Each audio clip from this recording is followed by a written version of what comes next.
с вами Мистер Ганс, и это канал Мистер Ганс Онлайн. Прежде чем мы начнем сегодняшний ролик, хотел бы вас попросить подписаться на канал, поставить лайкосик и оставить комментарий.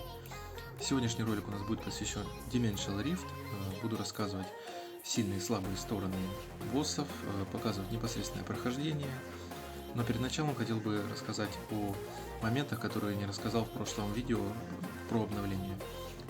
У нас снизилось количество необходимых действий в ежедневных и еженедельных, также в месячных квестах, то есть оно снизилось до 1 в некоторых моментах. То есть теперь будет прохождение немного быстрее, чем обычно.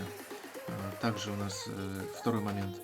Во вкладке «Защита на арене» у нас появилась возможность посмотреть профиль игрока, который нападал на нас. Это у нас работает как с расширенной лигой, так и с обычной. Это никак особо не влияет на игровой процесс, но все же это нужно было сказать. Также хотелось бы заметить, что на канале происходят обновления в плане новые превью, улучшение качества самих роликов. Так что я стараюсь для вас, и вы постарайтесь. Подпишитесь и поставьте лайк. Ну и непосредственно можем переходить уже к самим боссам Dimensional Rift. Ну и начнем мы, пожалуй, с самого, на мой взгляд, простого в прохождении босса огня. Он является самым слабо защищенным боссом среди своих собратьев. Проходить его я советую максимально дамажащими монами, у которых есть раскол или же weakness.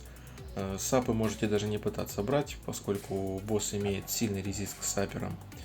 Если же у вас есть драка огня, он будет одним из ключевых монов в прохождении любого элемента в Dimensional Rift. Если же вам не хватает живучести, это не страшно. Даже хилов можете не брать, потому что для комфортного прохождения вам будет достаточно даже персифоны воды и лидера с плюс дефом, либо же хп.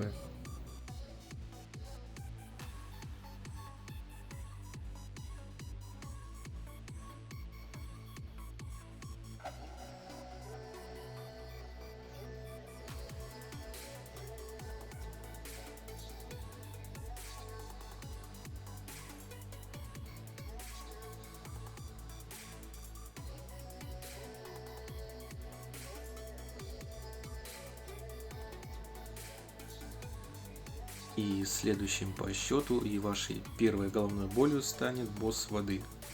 Его особенность заключается в том, что у него довольно большой показатель защиты и полное сопротивление к сапу. И это еще не все. Каждый третий ход босс будет снимать с себя дебафы, увеличивать свои показатели защиты и усиливать базовую атаку. К счастью, дамаг у босса очень невысокий, но помимо этого, каждый пятый ударивший босса мон будет страдать от ретрибьюшена. Так что я вам не советую брать монов с показателями здоровья менее 40 тысяч хп. Проблема заключается в том, что драку огня здесь использовать не получится, так как он не доживет до босса. Посоветовать могу взять вместо него драку света или же Артемис травы. Также хорошо зайдут хилы, которые восполняют ману или же дают баф на ману. Из атакеров можно брать монов с расколом и высоким дамагом.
И следующим у нас будет босс травы.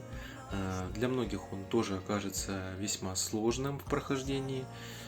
Босс имеет огромный запас здоровья с возможностью восстанавливать его в немалом количестве каждый третий ход. Из неприятного босс будет накидывать на вас замок и ультой окаменение. Посоветую брать сюда того же Драку Огня, для того чтобы дойти до босса.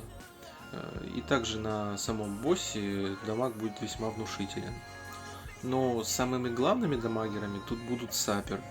Их в основном делают в танков, поэтому кроме воды могу посоветовать любых. Лично я беру Хоку травы и Юки тьмы. Также хорошим дополнением здесь будет скилл на антирезист для более комфортного прохождения.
Ну вот мы и переходим к самому, на мой взгляд, сложному боссу света.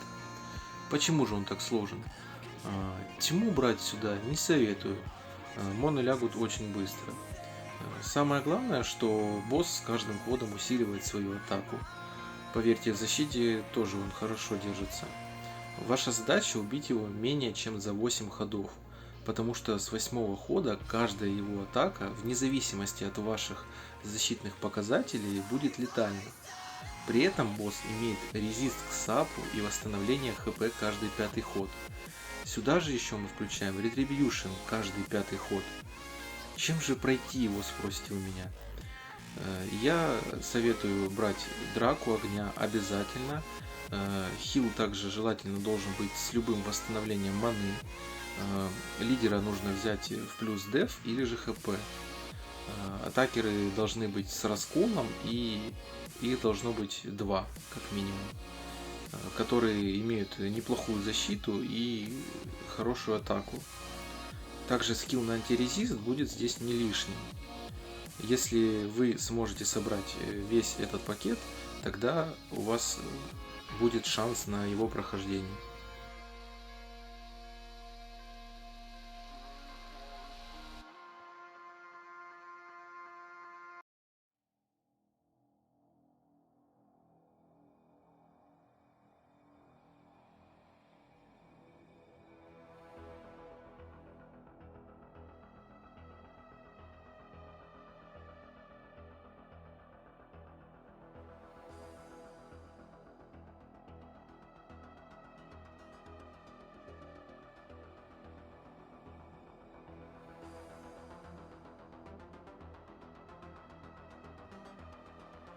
И последним на сегодня является босс тьмы.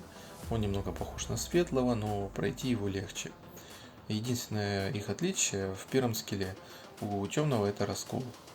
Поэтому тут может сработать тактика с сифоном. То есть не давать боссу ультовать, тем самым избегая летальную атаку. Я эту тактику не использую, поскольку показатели защиты моих монов на высоком уровне. Неплохим вариантом хилера здесь будет хил с щитом, чтобы не давать боссу повесить на вас раскол. Брать на босса тьмы я посоветую вам Драку Огня, хила с щитом. Если вы собрались использовать тактику сифона, то естественно сифонера и хорошего атакера. И тогда у вас все получится.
И на этом мы заканчиваем прохождение пространственного разлома. Можете использовать мои пачки для прохождения или же следовать советам. На этом все, друзья. Спасибо за просмотр. Подписывайтесь на канал, ставьте лайкосики, оставляйте комментарии. Пишите, понравилось вам, может быть, помог вам пройти какой-нибудь Dimensional. Всем спасибо за просмотр, ребятки. Всем пока.